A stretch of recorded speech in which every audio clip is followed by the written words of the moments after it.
ಶ್ರೀಕೃಷ್ಣಾಯ ನಮಃ. ಶ್ರೀ ಗುರುಭ್ಯೋ ನಮಃ.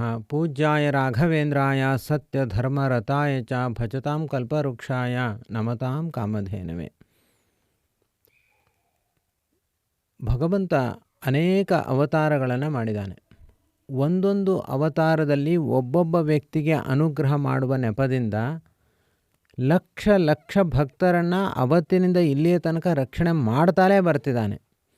ಉದಾಹರಣೆಗೆ ಸತ್ಯವ್ರತ ಅಂತ ಒಬ್ಬ ರಾಜ. ಅವನು ಈ ವೈವಸ್ವತ ಮನ್ವಂತರಕ್ಕೆ ಕಾರಣನಾಗ್ತಾನೆ.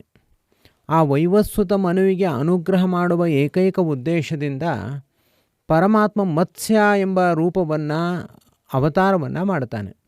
ಮತ್ಸ್ಯ ಎಂಬ ಅವತಾರವನ್ನು ಸ್ವೀಕರಿಸಿರುವಂತಹ ಸ್ವಾಮಿ ಸತ್ಯವ್ರತ ರಾಜನಿಗೆ ವಿಶೇಷವಾಗಿ ಅನುಗ್ರಹ ಮಾಡ್ತಾನೆ.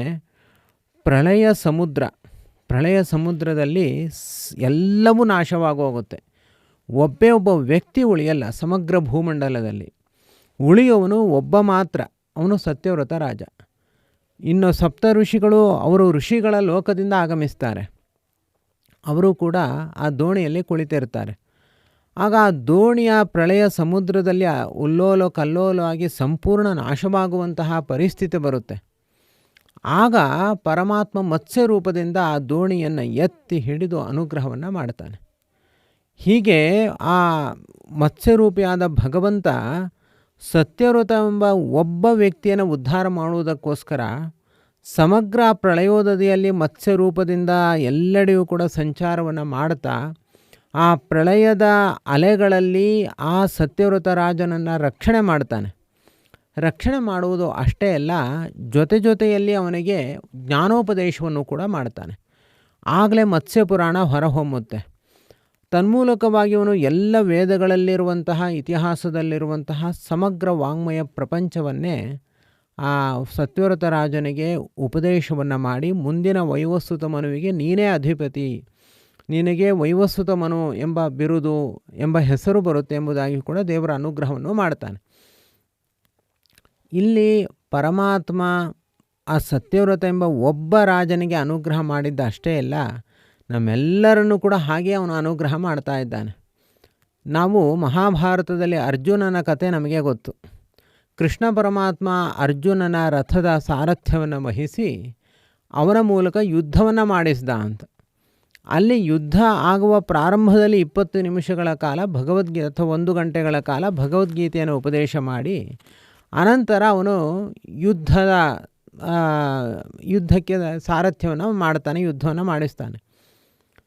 ಆ ಯುದ್ಧ ಅನ್ನೋದು ಕೂಡ ಒಂದು ಒಳ್ಳೆಯ ಪ್ರಳಯ ಸಮುದ್ರ ಇದ್ದ ಹಾಗೆ, ದೊಡ್ಡ ದೊಡ್ಡ ಅಲೆಗಳು. ಅದರಲ್ಲಿ ಅರ್ಜುನ ಕೃಷ್ಣನ ಒಂದು ಸಾರಥ್ಯದಲ್ಲಿ ಯುದ್ಧ ಮಾಡಿ ಜಯಶೀಲನಾಗ್ತಾನೆ. ಈ ಪ್ರಳಯ ಸಮುದ್ರದಲ್ಲಿ ಅದಕ್ಕಿಂತ ದೊಡ್ಡದಾದ ಒಂದು ಆಪತ್ತು. ಆ ಮತ್ಸ್ಯರೂಪಿಯಾದ ಭಗವಂತ ಪ್ರಳಯ ಕಾಲದ ಅಲೆಗಳಲ್ಲಿ ಸತ್ಯವ್ರತನನ್ನು ರಕ್ಷಣೆ ಮಾಡುವುದರ ಜೊತೆಯಲ್ಲಿ ಜ್ಞಾನೋಪದೇಶವನ್ನು ಮಾಡಿದ್ದಾನೆ. ಸಮಗ್ರ ಆ ಪ್ರಳಯ ಕಾಲದಲ್ಲಿ ಜ್ಞಾನೋಪದೇಶವನ್ನು ಮಾಡಿದ್ದಾನೆ. ಅಂದರೆ ಅಲ್ಲಿ ಮೊದಲು ಉಪದೇಶ, ಆಮೇಲೆ ಯುದ್ಧ. ಇಲ್ಲಿ ಹಾಗಲ್ಲ, ಎರಡು ಜೊತೆಗೆ ಮಾಡ್ತಾ ಹೋಗಿದ್ದಾನೆ.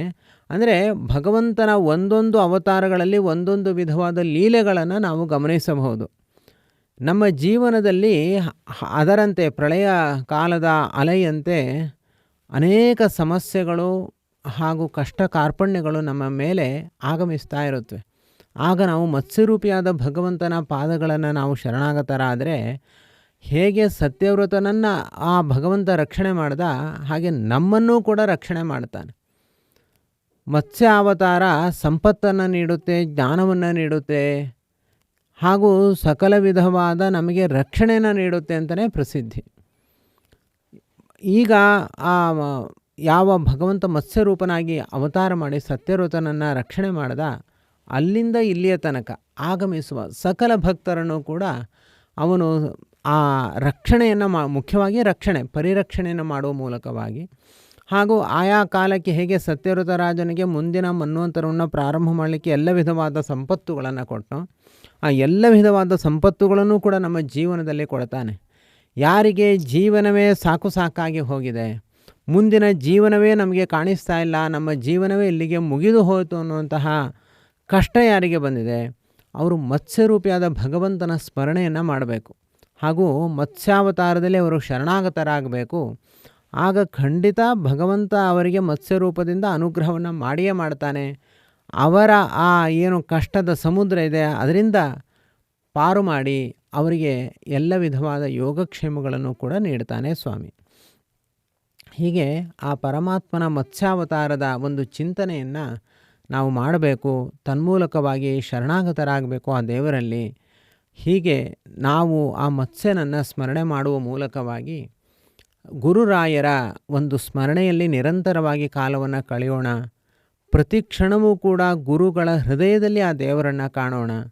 ಗುರುಗಳ ಮೂಲಕವಾಗಿ ನೇರವಾಗಿ ದೇವರ ಬಳಿ ತೆರಳಲಿಕ್ಕೆ ಸಾಧ್ಯ ಇಲ್ಲ, ಗುರುಗಳ ಮೂಲಕವೇ ತೆರಳಬೇಕು. ಹಾಗಾಗಿ ಶ್ರೀರಾಘವೇಂದ್ರ ಎಂಬ ನಾಮಲೇಖನವನ್ನು ಮಾಡಿ ಯಾವಾಗಲೂ ಕೂಡ ರಾಯರ ಸ್ಮರಣೆ ಮಾಡೋದರಿಂದ ಎಲ್ಲ ವಿಧವಾದ ಕಷ್ಟಗಳು ಪರಿಹಾರ ಆಗುತ್ತೆ. ಅದಕ್ಕೋಸ್ಕರ ನಾಮಲೇಖನ ಪುಸ್ತಕಗಳನ್ನು ತರಿಸಿಕೊಳ್ಳುವುದಕ್ಕಾಗಿ ನೀವು ನಮ್ಮನ್ನು ವಾಟ್ಸ್ಯಾಪ್ ಮೂಲಕ ಸಂಪರ್ಕ ಮಾಡಿ. ಎಸ್ ಸರ್ವಗುಣಸಂಪೂರ್ಣಃ ಸರ್ವದೋಷ ವಿವರ್ಜಿತಃ ಪ್ರೀಯತಾಂ ಪ್ರೀತಯೇವಾಲಂ ವಿಷ್ಣುರ್ಮೇ ಪರಮಃ ಸುಹೃತು. ಶ್ರೀಕೃಷ್ಣಾರ್ಪಣಮಸ್ತು.